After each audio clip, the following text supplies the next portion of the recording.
O Pleno do Conselho Federal da Ordem dos Advogados do Brasil aprovou de forma unânime moção de solidariedade ao advogado e membro honorário vitalício da OAB Nacional, Márcio Tomás Bastos. A medida foi tomada diante das críticas que o advogado vem sofrendo por promover a defesa jurídica de Carlos Augusto Ramos, conhecido como Carlinhos Cachoeira. Para a OAB, é preciso resguardar a garantia do exercício profissional, as prerrogativas da advocacia e, principalmente, o sagrado direito de defesa. O advogado e ex-ministro da Justiça recebeu o apoio de todo o Conselho Federal. Vossa Excelência tem sido vítima de uma campanha de um segmento da imprensa brasileira que, lamentavelmente, não consegue ou não quer enxergar o papel da advocacia neste país e a importância da advocacia como um instrumento de defesa das liberdades. A advocacia brasileira está ao seu lado, não só em função da nota que o Conselho Federal, através da sua diretoria, exarou, mas pelas manifestações que tenho recebido via Twitter, redes sociais de um modo geral, aprovando a postura que a nossa entidade vem tendo em relação ao exercício profissional, à defesa intransigente das prerrogativas. Márcio Tomás Bastos é alvo de críticas desde que assumiu a defesa do empresário de jogos Carlos Augusto Ramos, o Carlinhos Cachoeira. Como resposta aos ataques, os conselheiros aprovaram por unanimidade uma moção de solidariedade ao advogado. A bancada do Distrito Federal tem a honra e o orgulho de contar com o ministro Márcio Tomás Bastos inscrito entre os nossos advogados. E nós estamos aqui prontos a cerrar fileiras com ele para defender o sagrado exercício da nossa profissão de defender os cidadãos do Brasil. A bancada do Rio Grande do Sul quer trazer uma manifestação de solidariedade, de apoio ao eminente colega Márcio Tomás Bastos e reiterar todos aqueles princípios que são inerentes ao exercício da advocacia.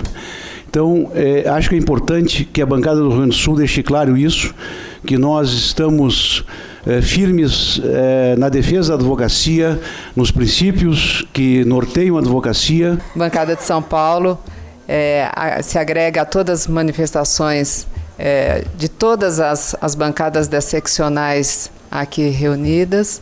E o senhor sabe que sempre tem lá em São Paulo o nosso total apoio e estamos ao seu lado. O Estatuto do Advogado também foi lembrado. Nós temos um artigo 21 do Código de Ética que diz que é direito e dever do advogado assumir a defesa criminal sem considerar sua própria opinião sobre a culpa do acusado. Em certa vez, aqui ainda na gestão do presidente Busato, quando aí esteve sentado o presidente da comissão do tráfico de armas, eu tive a oportunidade de dizer, porque foi levantado a situação da tia do Fernandinho Beiramar, que pagou honorários a um advogado. Se o advogado exerceu a profissão e pagou os seus impostos, no exercício da profissão é digno. Isso foi dito, porque o que não pode acontecer, senhor presidente, é que continue me chamando como tributarista de sonegador, que continue chamando o advogado trabalhista de senhor de engenho, que continue chamando o advogado que faz a área de família de destruidor de lar, e muito menos o advogado da área criminal de criminalista. O Conselho Federal e a diretoria da OAB ressaltaram a função e a necessidade do direito de defesa a qualquer acusado. De fato, um dos temas mais caros à advocacia é a inviolabilidade do direito de defesa. Porque, de fato, sem uma defesa altiva, é impossível haver justiça. A justiça ela se faz na medida em que o advogado é respeitado no seu munus, respeitado no exercício da profissão e respeitado publicamente por assim fazê-lo.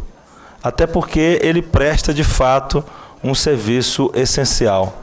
E no caso em que publicamente o advogado é atingido por insinuações, ele acaba tendo diminuído a sua altivez no exercício profissional. A tentativa é esta.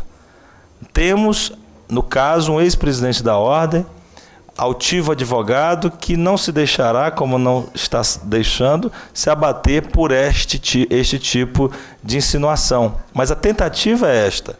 A tentativa é calar a voz da defesa, que não pode ser calada. Lamentavelmente, insisto, o meu estado de Goiás sangra nas páginas dos jornais já há mais de 100 dias, não é, João Bezerra?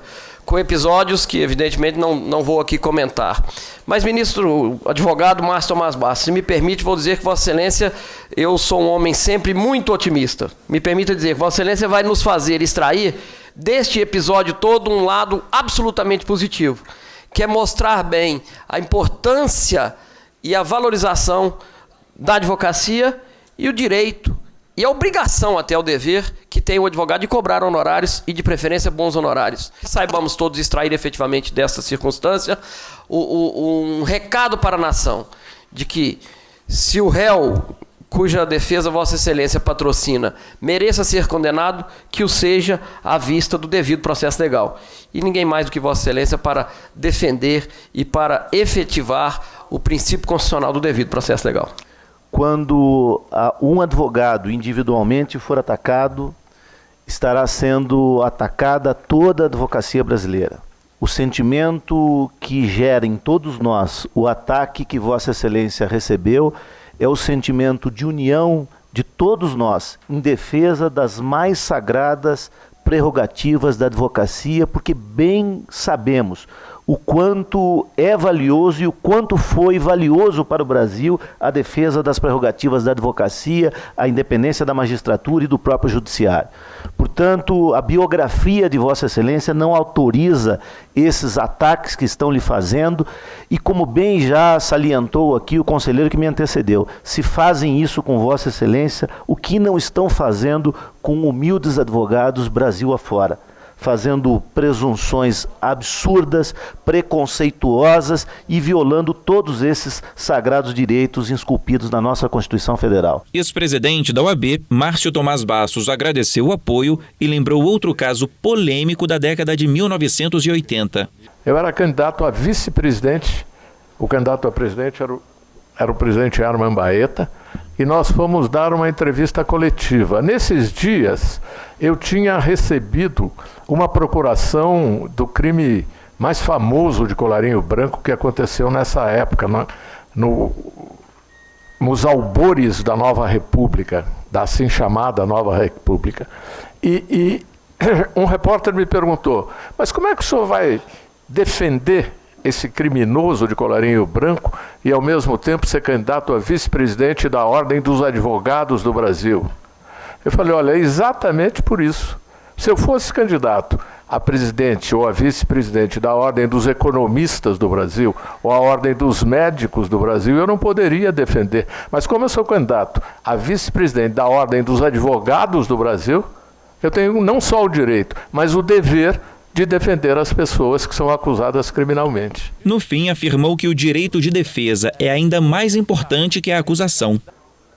Nesse caso concreto que nós estamos olhando aqui, de Goiás, nesse caso concreto, se não fosse a defesa, eu me excluo disso, mas a equipe da defesa, se não fosse a equipe da defesa, esse rapaz, esse cliente, esse réu, esse acusado, já estaria condenado, como já está condenado pela mídia, pelos vazamentos criminosos, sistemáticos, fragmentados, descontextualizados, que saem todo dia em rede nacional. E eu não vejo nenhum promotor preocupado em investigar isso. Nenhum procurador falando, não, mas isso é crime, estão vazando o segredo de justiça. O fato é que se procura conestar a ilegalidade dos grampos pela reiteração e pelo pré-julgamento, pelo julgamento pela mídia, de modo que ele seja tão culpado que qualquer ilegalidade se faça justificada pela necessidade de condenar aquele que já foi condenado. De modo que realmente, presidente, eu acredito que o nosso papel de exalçar o direito de defesa, de mostrar como o direito de defesa é um valor fundamental, de que é preciso fazer a cisão entre a figura do advogado, que é a voz do acusado em relação aos seus direitos legais, e o próprio acusado, é fundamental. É aquela frase clássica do Lachaux. Eu não me chamo Lachaux quando ele foi agredido na porta do fórum, quando defendia um criminoso que merecia a repugnância da população. Eu não me chamo Lachaux, eu me chamo defesa. Eu acredito que é isso que nós devemos fazer. Agradeço sobremaneira honrado e comovido essas manifestações todas que mostram uma exata compreensão desse papel de defesa, e quero encerrar dizendo aquilo que tantas vezes eu disse quando entregava a carteira da ordem lá em São Paulo. Nesses momentos, a gente não pergunta por quem os sinos dobram, eles dobram por todos nós. Muito obrigado. Portanto, fica aprovada por unanimidade a moção de solidariedade ao advogado pela garantia do exercício profissional e, sobretudo, pela garantia do direito de defesa.